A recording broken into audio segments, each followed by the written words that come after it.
আপনারা দেখছেন আপনাদের ভীষণ পছন্দের অনুষ্ঠান এত সুর আর এত গান তৃতীয় লোকসঙ্গীত। আপনারা শুনছেন D1 গ্রুপের প্রতিযোগীদের কণ্ঠে। প্রথম দুজনের গান আমরা শুনেছি, আর এখন আমরা শুনব D1 গ্রুপের তৃতীয় প্রতিযোগী শর্মির গান। শর্মি, চলে এসো মঞ্চে।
Sharmi, thank you so much.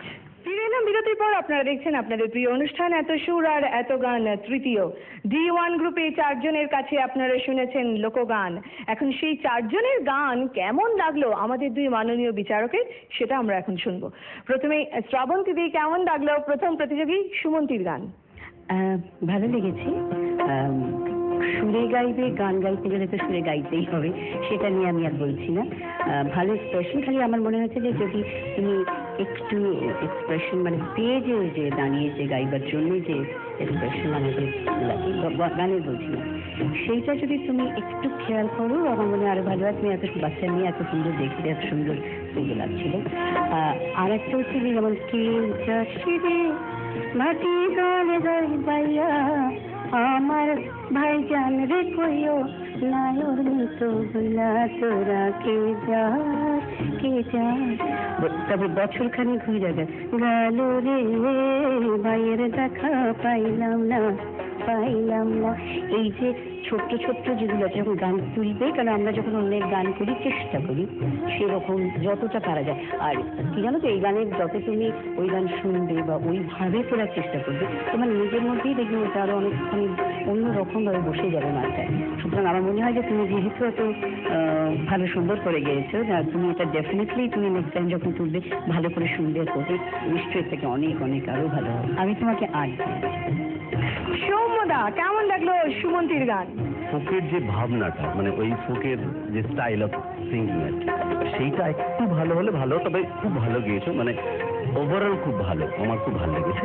আর বেশি কথা না বলে আমি তোমার মানুষ বলি, আমার কাছে খুব ভালো লেগেছে বলে আমি নয় দিয়েছি তোমার। Thank you.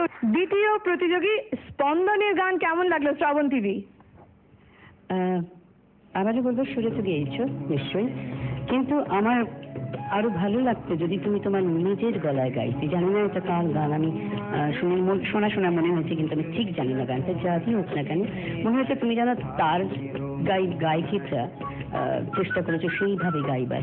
আমার নিজের ধারণা প্রত্যেকেই আমরা যারা গান গাই যদি নিজস্বতায় গানটা গাই তাহলে বোধহয় এগোনোর কাছে অনেক সুন্দর এবং লোকের কাছেও সেটা অনেক বেশি মনোজ্ঞ হবে।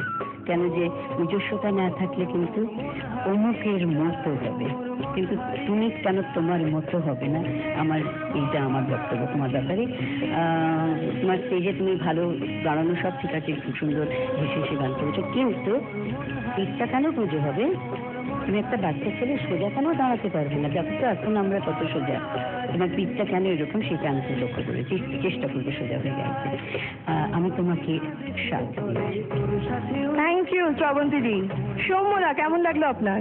আমার একটু মনে হয়েছে এর থেকে বেরিয়ে সেটা হচ্ছে যে লিরিক্সটা একটু পরিষ্কার হলে ভালো হতো, মানে কথাটা আর একটু স্পষ্ট হলে ভালো হতো। কিছু কিছু জায়গায় কিন্তু টেন ড্রপ হচ্ছে, লাস্ট কথাগুলো বোঝা যাচ্ছে না। এটা একটু ভালো হলে ভালো হতো, কিন্তু ভালো গিয়েছো, খুব সুন্দর করে গিয়েছো, স্টেজ পারফরমেন্স একটু ভালো। সেই জন্য আমি এটা বোধহয় একই রকম হয়ে গেছে, আমারও স্বাদ আমি তোমাকে দিচ্ছি। আবার শ্রাবন্তী একটু কথা বাকি আছে। আর একটা কথা বলতে পারি? হ্যাঁ, তোমাকে যেটা বলা ছিল তুমি নাক দিয়ে গাইবে না, তুমি যে নাক ব্যবহার করছো এটা জানি না কেউ তোমাকে বলেছে নাকি না, নাক ব্যবহার করবে না। যখন দরকার যে ম যখন উচ্চারণ করি আমরা, যেমন সারে গা মা, মাটা হয় এটা, কিন্তু সাটা সা রেটা রে, রে হবে না, এটা খেয়াল রাখবে। থ্যাংক ইউ দিদি। তৃতীয় প্রতিযোগী শর্মির গান কেমন লাগলো শ্রাবন্তীদি? শর্মিকে আমার খুব ভালো লেগেছে এই কারণে যে তোমার আওয়াজটা আলাদা, যেমন আমার আওয়াজ আলাদা, কিন্তু আমার মতো তোমার তারপরে হেরে গেলে না, খুব মিষ্টি গলা তো। তোমাকে আমার খুব ভালো লেগেছে, তুমি ডিফারেন্ট সুরে তো বেরিয়েছো, ভালো লেগেছে তোমাকে আমার। আমি বেশি বলবো না, খালি এইটুকুই চাইবো যে সেই ভালোটা যেন মাথায় না ঢুকে যায়, সেটাকেই আরো এগিয়ে নিয়ে যেতে পারে এবং ভবিষ্যতে যদি তোমার নাম শুনতে পাই। তোমাকে আমি 9 দিয়েছি। Thank you শ্রাবন্তীদি। সৌম্যদা, আপনার কেমন লাগলো? আমার এই জায়গাটা একটুখানি মানে আমার ওর প্রেজেন্টেশনটা খুব ভালো, মানে স্টেজ পারফরমেন্স খুব ভালো, প্রেজেন্টেশন ওর প্রোগ্রাম করে বোধহয়, ফাংশন করে, দেখেই মনে হয়েছে। সেখানে আমার একটু বলার আছে, সেটা কয়েকটা জায়গায় আমার লেগেছে পিচের একটু প্রবলেম আছে, কোনো জায়গায় নোটস ঠিক মতো লাগেনি আমার মনে হয়েছে। এটা অবশ্য সেটা খুব সাংঘাতিক কিছু ডিফারেন্স নয়, এটা হতেই পারে পারফরমেন্সের সময়।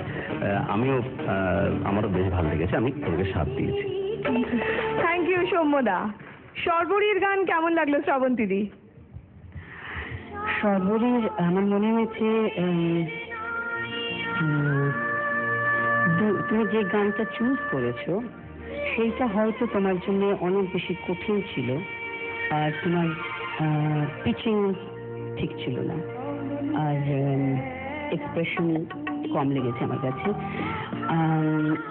তোমার হয়তো মনে হচ্ছে আমার হয়তো তোমার স্কেলটা আর একটু হয়তো নিচে এলে ভালো হতো, কারণ যে তুমি উপরটা ভীষণ, শুধু ফলসেটো হলে, ফলসেটো যদি প্রপারলি লাগে তাহলে ফলসেটো শুনতে ভালো লাগে, কিন্তু তোমার উপরটা খুব দুর্বল। তুমি যখন উপরে যাচ্ছ সেটা কিন্তু ততটাই হওয়া উচিত যতটা নিচে যেরকম লাগে তোমার। আমার মনে হয় যে আমার স্কেলটা তোমার বোধহয় ঠিক লাগেনি, এবং গানটাও তুমি হয়তো তোমার মতো করে পছন্দ করোনি, মানে গানটা অন্য কিছু হলে হয়তো ভালো হতো।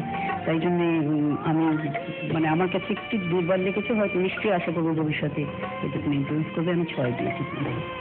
Thank you শ্রাবন্তীদি। সৌম্যদা, আপনার কি বক্তব্য? আবার একই কথা বলতে হয়, মূল্যায়নটা এমনভাবে হয়ে যাচ্ছে আমার বলার কিছু থাকছে না। সেটা হচ্ছে যে হ্যাঁ একটু দুর্বল লেগেছে, আমারও তাই লেগেছে। তবে আরো চেষ্টা করলে যে ভালো হবে না তা নয়, আরো ভালো হবে, নিশ্চয়ই ভালো হবে। এবং আমরা চাইবো যে আগামী পর্বে তোমাকে আরো ভালো করে দেখতে, আরো ভালো সুরে গান গাইতে দেখতে। সেই জন্য আমি তোমাকে 5 দিয়েছি। থ্যাংক ইউ সৌম্যদা। এবার দেখবো মোট নাম্বারের প্রেক্ষিতে কে কোথায় দাঁড়িয়ে আছে।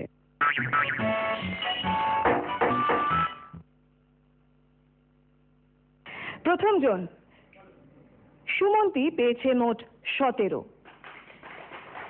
স্পন্দন পেয়েছে মোট 14, শর্মী পেয়েছে মোট 16 এবং সর্বরী পেয়েছে মোট 11।